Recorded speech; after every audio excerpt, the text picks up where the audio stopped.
The customer noticed the tattoo on Tony's arm while getting his hair cut. Very faint, almost invisible.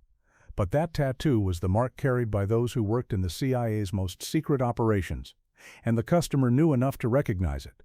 Welcome to Silent Heroes Stories.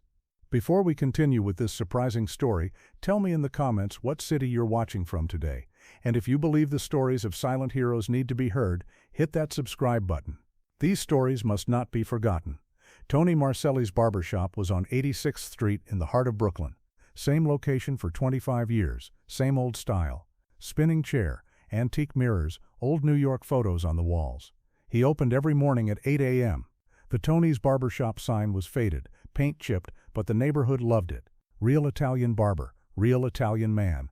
Tony was 67 years old, short, gray-haired, thick mustache, always wore a white apron. His hands were very skilled, very gentle. He'd cut thousands of heads of hair in 25 years.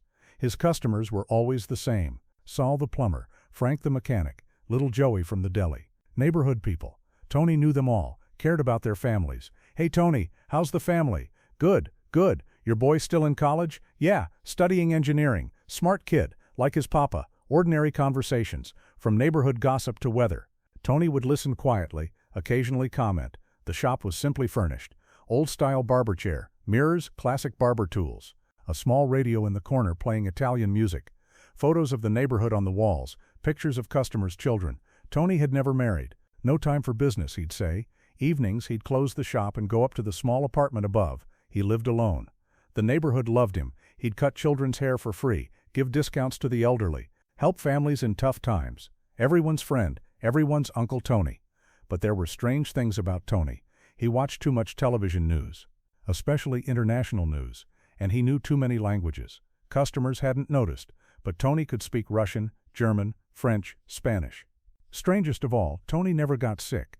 At 67 he was very healthy, very fit, very agile, never went to the doctor, as if his body had been very well trained, and his hands, barber hands, but also very strong, very controlled. When working with scissors, his precision was perfect. But those hands clearly had other skills too. As years passed, more noticeable details about Tony accumulated. But most customers didn't notice them. For example, Tony's situational awareness was very high. He always knew who entered his shop, when they left, who they talked to.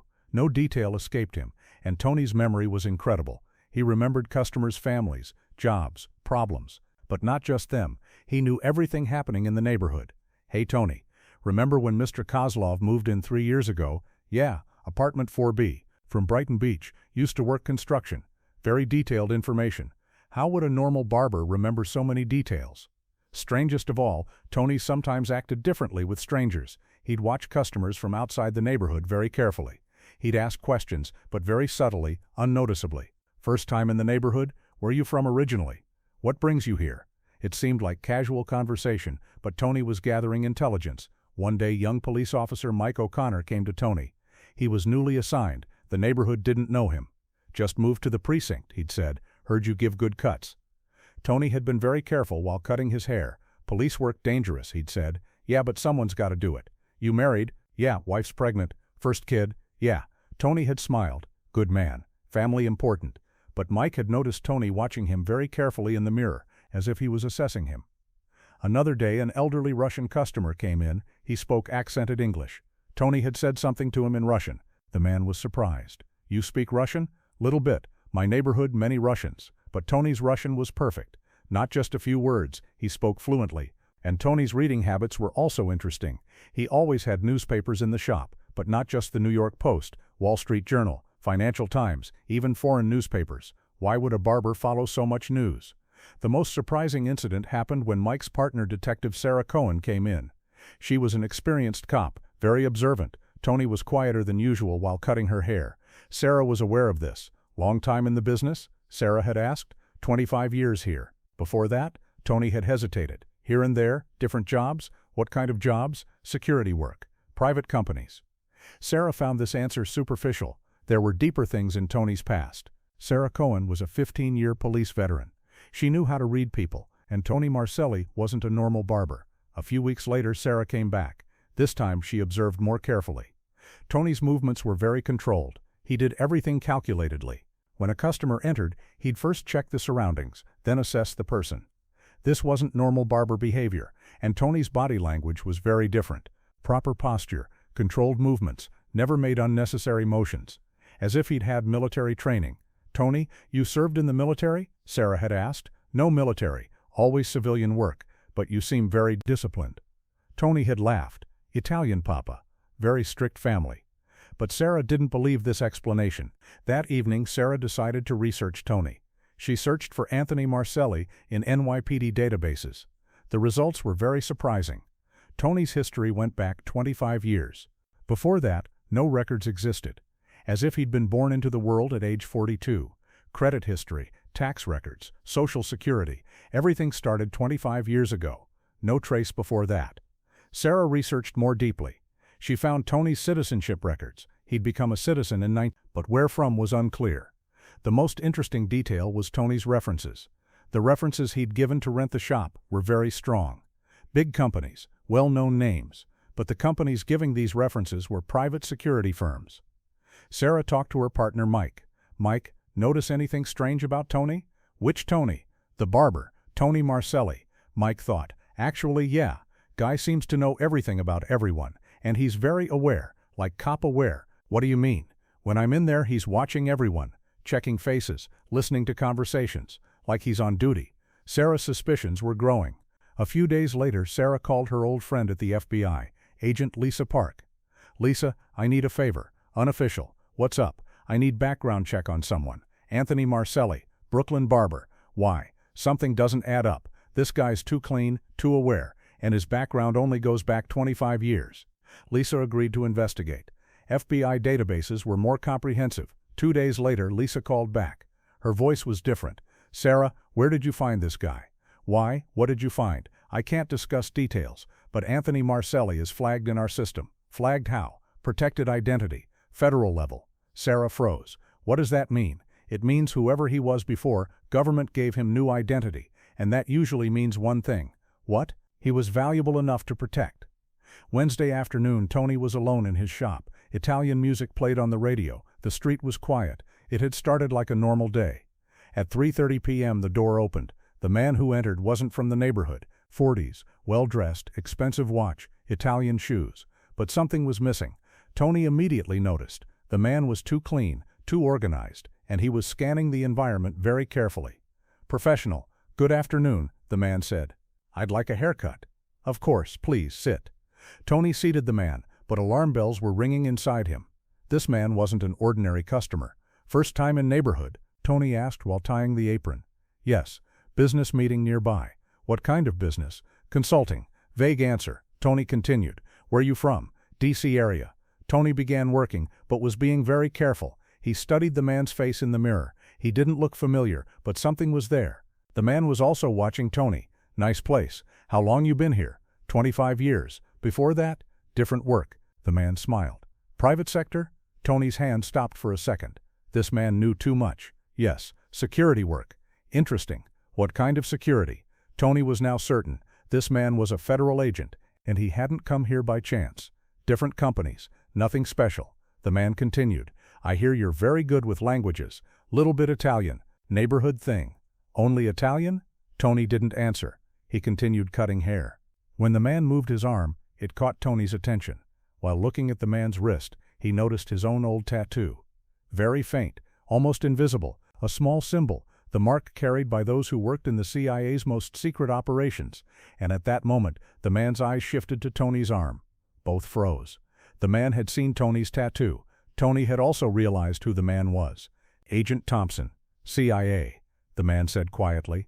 Tony's hand dropped the scissors. After 25 years, his past had come to his door. "Anthony Marcelli," Tony said, "retired."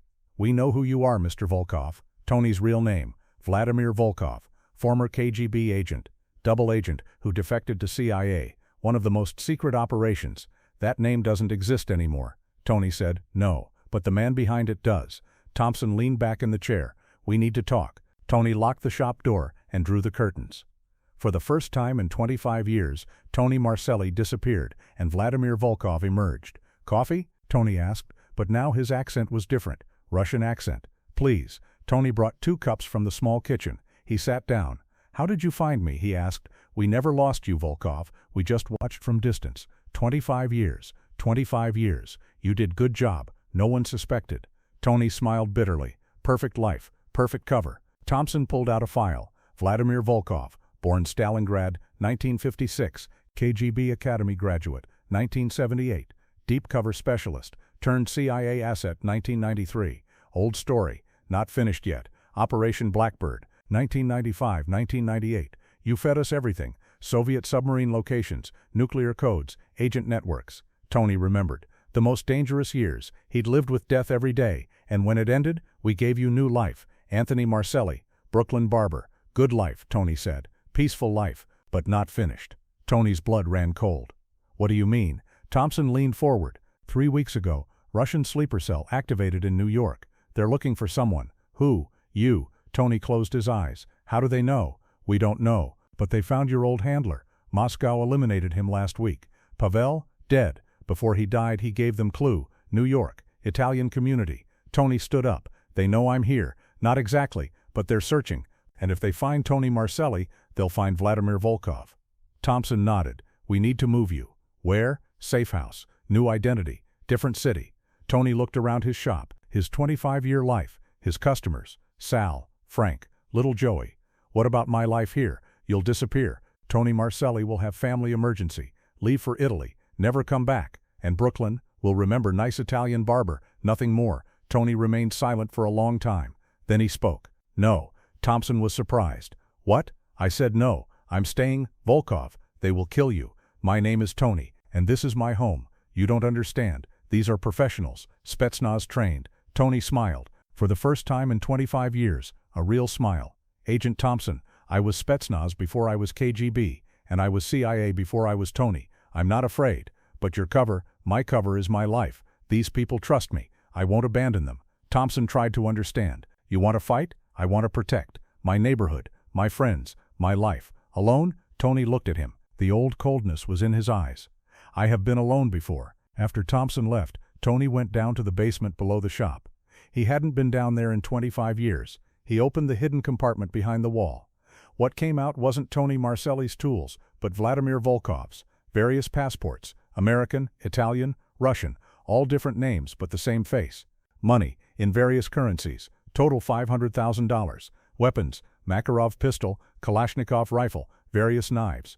Communication devices, encrypted phone, radio, GPS, and most importantly, a file. Inside were details of 25 years of Brooklyn life. Profiles of every neighbor, every customer, who they were, where they worked, their family situations. Tony understood. This wasn't just a cover story. This was an intelligence operation. The CIA wasn't just hiding him. They'd turned him into a data collection center. For 25 years, Tony had unknowingly worked for the CIA. Under the identity of neighborhood barber, he'd been learning everyone's secrets, reporting back. But he didn't care anymore. These people had become his family. That night, Tony quietly prepared in his apartment above the shop. His old skills were returning. He placed motion sensors around the building, installed alarm systems on doors, planned escape routes, and most importantly, prepared his weapons. The next morning, Tony opened his shop at the normal time, but now he was monitoring every detail, scanning every customer, every passerby. His first customer was Sal. Morning, Tony. You look tired? Little bit. Bad sleep. Everything okay? Tony looked at him. Sal had been his customer for 25 years. Good man. Decent family. Sal, you ever had problems? Dangerous problems? What kind problems? Maybe someone looking for you.